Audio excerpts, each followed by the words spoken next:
പരിശുദ്ധ പരമദിവ്യകാരുണ്യത്തിന് നേരവും ആരാധനയും സ്തുതിയും പുകഴ്ചയും ഉണ്ടായിരിക്കട്ടെ. പരിശുദ്ധ പരമദിവ്യകാരുണ്യത്തിന് എന്നേരവും ആരാധനയും സ്തുതിയും പുകഴ്ചയും ഉണ്ടായിരിക്കട്ടെ. പരിശുദ്ധ പരമദിവ്യകാരുണ്യത്തിന് എന്നേരവും ആരാധനയും സ്തുതിയും പുകഴ്ചയും ഉണ്ടായിരിക്കട്ടെ. ശിഹായ സ്നേഹം നിറഞ്ഞവരെ, ദിവ്യകാരുണ്യ ആരാധനയിലേക്ക് വലിയ സ്നേഹത്തോടും പ്രത്യാശയോടും കൂടെ നമുക്ക് ചേർന്നിരിക്കാം. റോമാക്കാർക്ക് എഴുതിയ ലേഖനം 12-ാം അധ്യായം 12-ാമത്തെ വാക്യമാണ് ഇന്ന് നമ്മൾ ധ്യാന വിഷയമാവുക. പ്രത്യാശയെ സന്തോഷിക്കുവിൻ, കഷ്ടതയിൽ ക്ഷമയോടെ ഇരിക്കുവിൻ, പ്രാർത്ഥനയിൽ സ്ഥിരത കാണിക്കുവിൻ.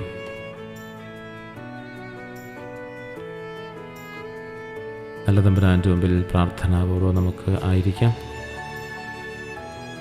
പ്രത്യാശയിൽ സന്തോഷിക്കുവിൻ, കഷ്ടതയിൽ ക്ഷമയോടെ ഇരിക്കുവിൻ, പ്രാർത്ഥനയിൽ സ്ഥിരത കാണിക്കുവിൻ.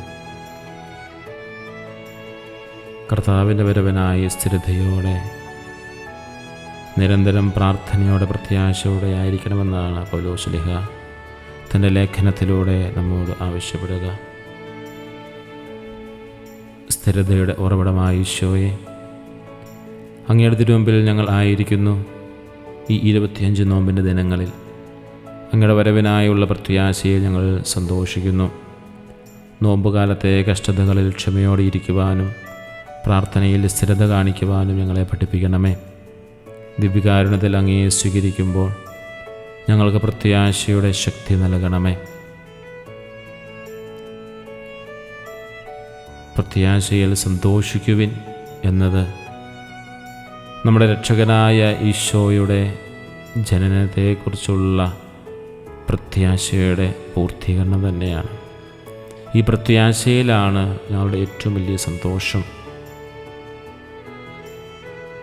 ഈ പ്രത്യാശയെ നമ്മൾ സന്തോഷിക്കാതിരിക്കുമ്പോഴാണ് നമ്മുടെ ജീവിതത്തിലെ സങ്കടങ്ങളും വേദനകളും ആകുലതകളുമൊക്കെ ഉണ്ടാകുമ്പോൾ നമ്മൾ തകർന്നു പോവുക. ബാഹ്യമായ കാര്യങ്ങളിൽ സന്തോഷം തേടാതെ ക്രിസ്തുവിൻ്റെ വരവിനായുള്ള പ്രത്യാശയിൽ ആനന്ദിക്കുക നമ്മുടെ ഹൃദയത്തെ നമുക്ക് ഒരുക്കിയെടുക്കാം. കഷ്ടതയുടെ ദിനങ്ങളിൽ ക്ഷമയോടെ ഇരിക്കുവാൻ നമ്മെ ഓർമ്മപ്പെടുത്തുകയാണ്. അതാണ് ഒരു പരിധിവരെ നോമ്പുകാലത്ത് നമ്മളെടുക്കുന്ന പരിത്യാഗത്തിൻ്റെ വലിയ അടയാളം. അതാണ് കഷ്ടതയുടെ കാലങ്ങളിൽ ക്ഷമയോടെ കാത്തിരിക്കുവാൻ. നോമ്പെടുക്കുന്നതിലൂടെയും പരിത്യാഗത്തിലുണ്ടാകുന്ന ചെറിയ കഷ്ടതകളിൽ ക്ഷമയോടെ ഇരിക്കാൻ നമുക്ക് സാധിക്കുമ്പോൾ തമ്പുരാൻ്റെ വരവിനായുള്ള പ്രതീക്ഷയോടുള്ള കാത്തിരിപ്പാണ്. പ്രത്യേകിച്ച് ക്ഷമയോടെ തമ്പുരാൻ്റെ സന്നിധിയിൽ അവിടുത്തെ വരവനായുള്ളൊരു കാത്തിരിപ്പ്, അത് പരിത്യാഗങ്ങളോടും ജീവിതത്തിലെ വേദനകളോടും ക്ഷമയോടെ പ്രതികരിച്ച് ഈശോയ്ക്ക് സാക്ഷി നൽകാനായിട്ട് നമുക്ക് സാധിക്കട്ടെ. എനിക്ക് ഉണ്ടാകുമ്പോഴും പ്രാർത്ഥനയിൽ സ്ഥിരത കാണിക്കാനായിട്ട് പൗലോസ് ശ്ലീഹ നമ്മോട് ആവശ്യപ്പെടുകയാണ്. സ്ഥിരത എന്ന് പറയുന്നത് തുടർച്ചയായ ആഗ്രഹം തന്നെയാണ്. നമ്മൾ ജീവിതത്തിൽ പരാജയപ്പെട്ടു പോകുമ്പോഴും വേദനിച്ച് പിന്മാറ്റപ്പെടുമ്പോഴും നമ്മൾ പ്രതീക്ഷിച്ചതുപോലെ നമ്മുടെ ജീവിതത്തിൽ സംഭവിക്കാതെ വരുമ്പോഴുമൊക്കെ ഈശോയിലുള്ള പ്രത്യാശയിൽ സ്ഥിരത കാണിക്കുവാൻ, പ്രാർത്ഥനയിൽ സ്ഥിരത കാണിക്കുവാൻ നമുക്ക് സാധിക്കണം.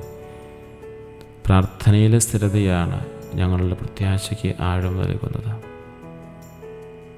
ക്രിസ്തുമസിനായി കാത്തിരിക്കുമ്പോൾ പ്രാർത്ഥനാ ജീവിതത്തിൽ നമുക്ക് മുന്നോട്ട് വളരുവാനായി സാധിക്കട്ടെ. പ്രാർത്ഥന മുടങ്ങാതെ നോക്കണം. ദിവസേനയുള്ള പ്രാർത്ഥന, ജപമാല, ദിവ്യകാരുണ്യ ആരാധന എന്നിവയിൽ സ്ഥിരത കാണിക്കുമ്പോൾ കർത്താവ് നമ്മുടെ അടുത്തേക്ക് വരുവാനുള്ള സാധ്യത കൂടുകയാണ്. ഈ ക്രിസ്മസിനൊരുക്കത്തിന് 3 തൂണുകളുണ്ട്. 1 പ്രത്യാശയാണ്, 2 ക്ഷമയാണ്, 3 പ്രാർത്ഥനയാണ്. ഈ 3 തൂണുകളിൽ നമ്മുടെ ജീവിതത്തെ നമുക്ക് ചേർത്ത് വയ്ക്കണം. ഈ 3 കാര്യങ്ങളും സ്ഥിരത കാണിക്കുമ്പോൾ ക്രിസ്മസ് ഞങ്ങളുടെ ജീവിതത്തിൽ യഥാർത്ഥ സന്തോഷം നൽകും. പ്രിയ സഹോദരങ്ങളെ, ക്ഷമയോടെ കാത്തിരിക്കേണ്ട സാഹചര്യങ്ങൾ, പ്രാർത്ഥനയിൽ സ്ഥിരത കാണിക്കേണ്ട കാര്യങ്ങൾ എന്നിവയെല്ലാം ഈശോയ്ക്ക് മുമ്പിൽ ഒരു നിമിഷം നമുക്ക് സമർപ്പിക്കാം. പ്രാർത്ഥനയുടെ സ്ഥിരതയും അതുപോലെ തന്നെ ക്ഷമയോടെയുള്ള കാത്തിരിപ്പും നമ്മുടെ ജീവിതത്തിലുണ്ടാവട്ടെ. പ്രത്യാശയെ സന്തോഷിക്കുവാനും കഷ്ടതയിൽ ക്ഷമയോടെ ഇരിക്കുവാനും പ്രാർത്ഥനയിൽ സ്ഥിരത കാണിക്കുവാനും ഞങ്ങളെ സഹായിക്കുന്ന ഈശോയ്ക്ക് മുമ്പിൽ നമ്മുടെ നിയോഗങ്ങൾ നമുക്ക് സമർപ്പിക്കാം.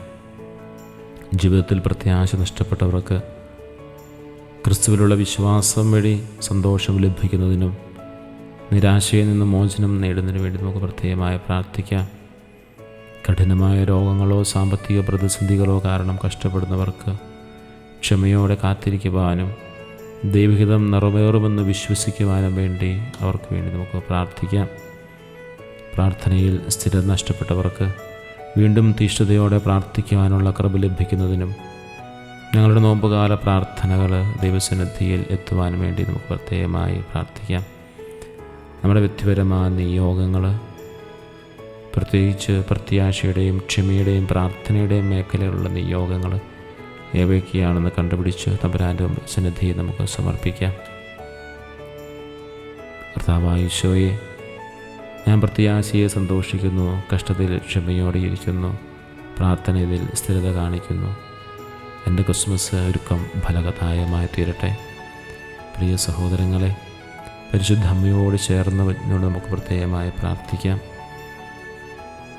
പരിശുദ്ധ അമ്മ ഈശോയെ ഭൂമിയിലേക്ക് കൊണ്ടുവരുവാൻ സമ്മതം മൂടിയതുപോലെ ഈ ക്രിസ്മസ് ദിനത്തിൽ പ്രത്യാശയുടെയും പ്രാർത്ഥനയുടെയും ക്ഷമയുടെയും ഒക്കെ അടയാളങ്ങൾ നമ്മുടെ വ്യക്തി ജീവിതത്തിൽ സംഭവിക്കുന്നതിന് കാരണമാകട്ടെ. എല്ലാവരെയും ഈശോ സമൃദ്ധമായി അനുഗ്രഹിക്കട്ടെ.